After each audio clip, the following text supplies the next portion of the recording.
Hello, this is Dr. Grande. Today I will analyze the case of Ralph Puglisi. First, I'll look at the background of this case, including the timeline of the crime, then move to my analysis.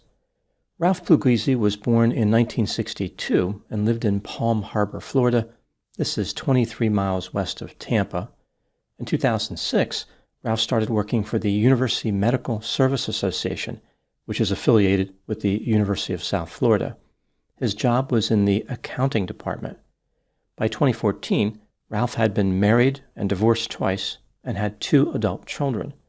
As far as his work life, Ralph encountered good fortune.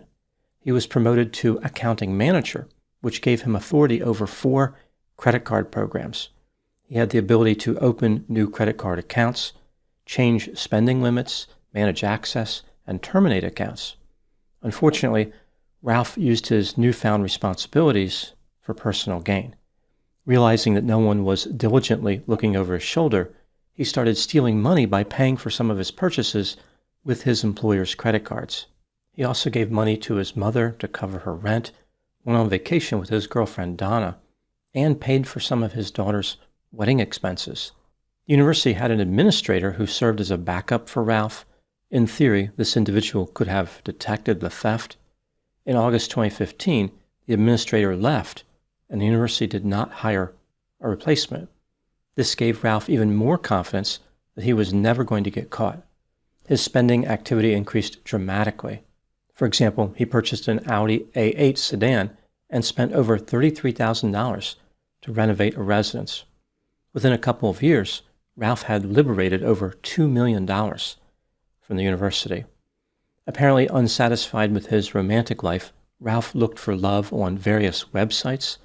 Not surprisingly, he used university money to pay the expenses. Ralph created an account on a website called My Girl Fund, using the name John Generous, who was supposedly a successful real estate developer. My Girl Fund was a California-based website where customers could, quote, have fun talking and flirting with as many girls as you'd like, and connect with them on a much more personal level than you'd ever be able to achieve on other sites, unquote. The website featured 20,000 stunning women from all over the world, and each woman was raising money to reach a goal close to her heart. Ralph met a 26-year-old woman named Stephanie Saylor on the website. She lived in Kitchener, Ontario, Canada, with her husband Tyler Malott and a young daughter. In 2013, Stephanie had joined several cam girl websites, including My Girl Fund, going by the name Amber.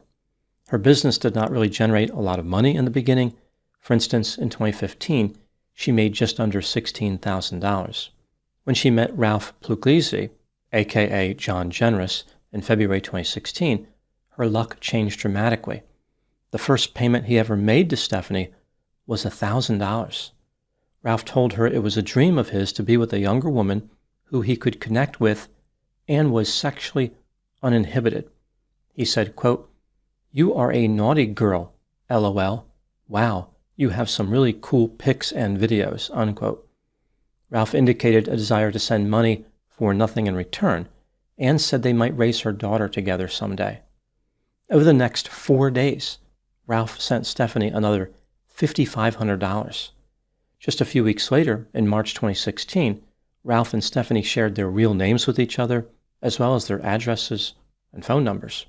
During that same month, Stephanie asked Ralph if he would send her money using another website, where the commission was lower than My Girl Fund. After Ralph paid Stephanie $55,000 over several days, Stephanie was alerted by the new website that the payments were coming from a University of South Florida credit card, not from an individual. I guess the website didn't think a university would spend money on a webcam model, although with the money that Stephanie was making, maybe colleges should offer a degree in adult entertainment. Stephanie told Ralph about the warning she received, but he told her that everything was fine. Ralph claimed that he used the university credit card to earn reward points. It's not clear if Stephanie believed him or not, but the added attention led the couple to shift their activity back to My Girl Fund. This website did not appear to be as concerned by the unusual credit card situation.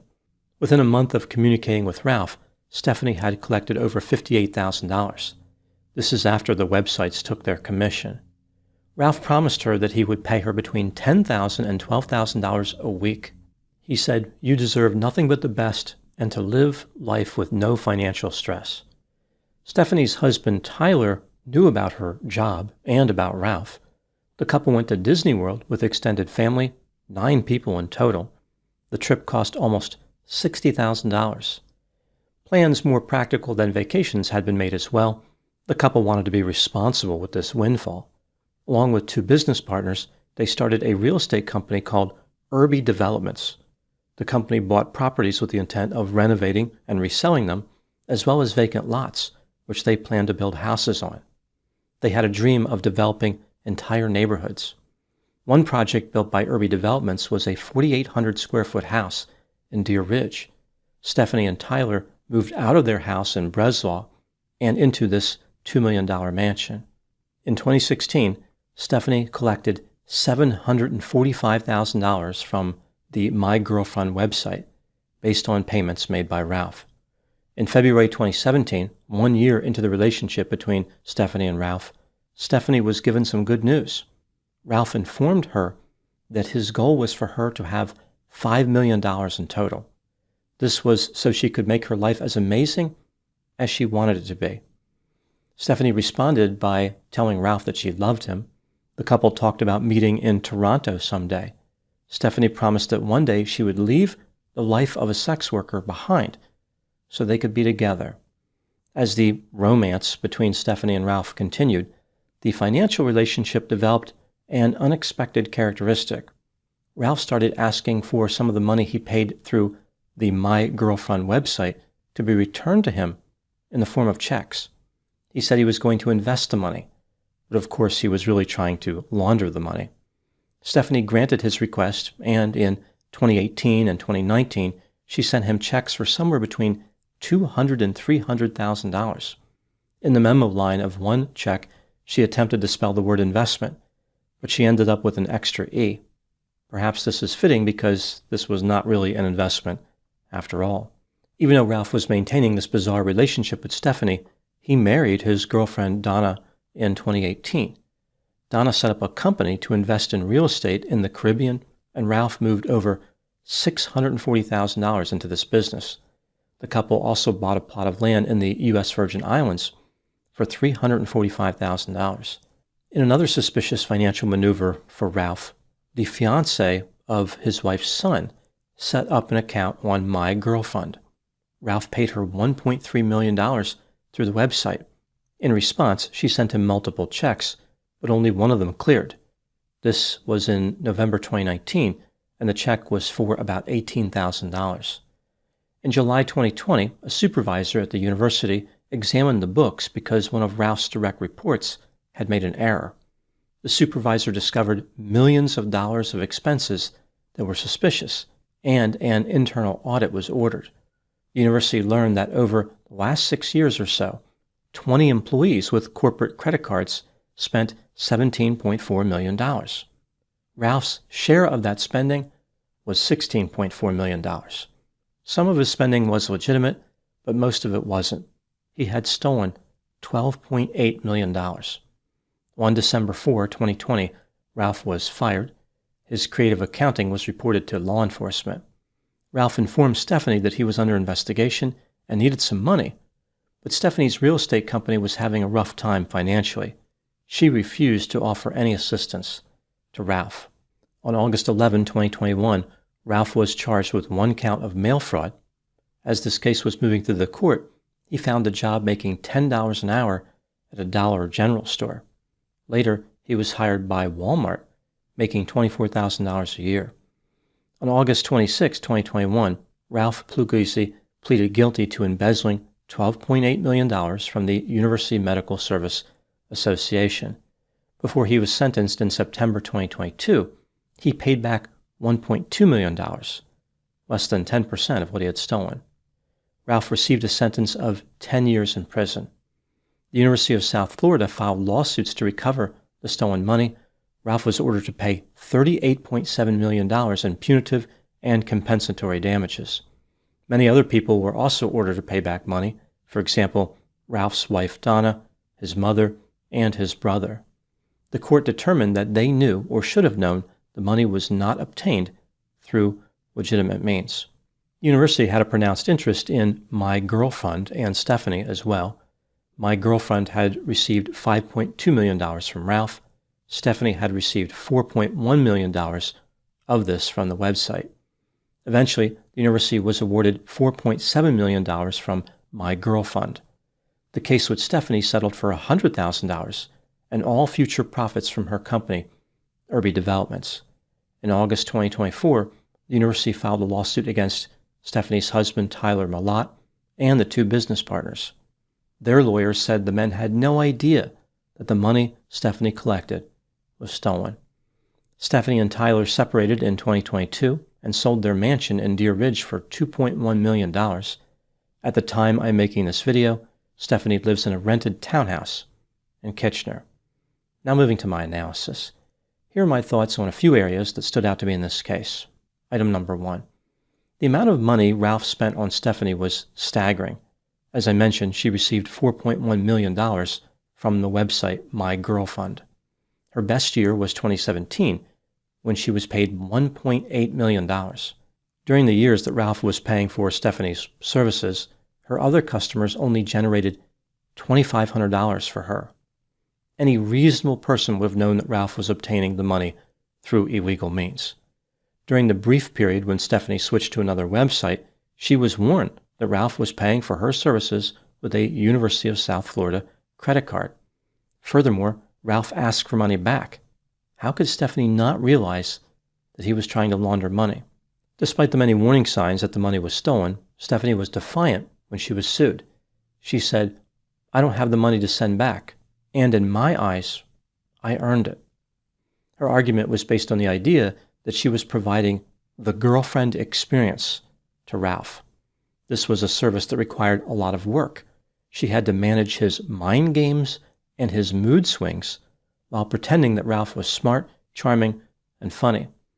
What does it say about Ralph's personality that Stephanie believed putting up with him was worth over $4 million? The My Girlfriend website clearly knew that something fraudulent was happening. During the time that Ralph had his relationship with Stephanie, the fees that Ralph paid to My Girlfriend represented 80% of the revenue received by the company. Their business was essentially built on Ralph. They should have renamed the website My Ralph Fund. Item number 2, the communication between Ralph and Stephanie was as disgusting as it was frequent. Ralph's messages betray his desperation to get lost in a fantasy world. For example, Ralph wrote, quote, "Princess, my feelings for you are getting stronger and stronger. I want to passionately make love to you. Stare in your eyes and see the passion in your eyes. And yes, when two lovers orgasm together, it is a beautiful, intimate feeling. I want you," unquote. At the end, he put 4 exclamation points. Stephanie tried not to act repulsed and focused her efforts on obtaining money. A few examples, quote, "I think you would be a good lover in bed. He.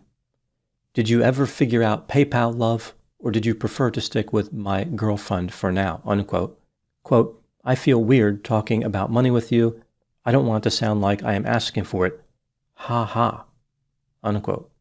And, quote, "If you ever decide to stop supporting me financially or sending money, will you promise to let me know and not leave me hanging? You are an amazing guy, and I know you would never do anything like that, but I guess I need your reassurance on that too. Ha ha." Unquote. Item number 3. Ralph's lawyer argued that Ralph's criminal behavior was caused by impulsivity and poor decision-making. 20 years before the theft started, Ralph was involved in some type of motor vehicle collision where he sustained a traumatic head injury. Ralph also had depression, anxiety, ADHD, PTSD, bipolar disorder, and panic attacks. As if all this wasn't bad enough, he had calluses on his feet. So what was the plan here? Was this a tactic to get a lighter sentence? As if the judge would say, "Well, Mr. Puglisi, you took $12.8 million, which was not very nice of you. But on the other hand, if I sent you to prison, it would not help those calluses on your feet." This is such a tough decision. When Ralph was sentenced, he was given a few months to report to prison. In a surprising move, he never showed up and was arrested. Maybe Ralph was just hoping everybody would forget about the whole prison sentence situation. Item number 4, what do I think happened in this case? This is just a theory, my opinion. This case involved a lot of people who knew or should have known that Ralph was stealing money. Ralph was the only one who committed a crime, or at least he was the only one prosecuted, but several people could have contacted law enforcement at any time and put a stop to the embezzlement. To some extent, everybody wanted to get lost in the fantasy world along with Ralph. It's disturbing how easily people will look the other way if they can financially benefit from doing so, although being willing to take money doesn't make someone good at handling money. Even though she had been paid millions of dollars, Stephanie had nothing to show for it in the end. Some people spend all their time wishing they could be wealthy, but as this case demonstrates, for a portion of the population, getting rich is impossible. Even if a massive sum of money was handed to them for a simple and mindless task like undressing in front of a camera, they would still find a way to lose it all. Those are my thoughts in the case of Ralph Puglisi.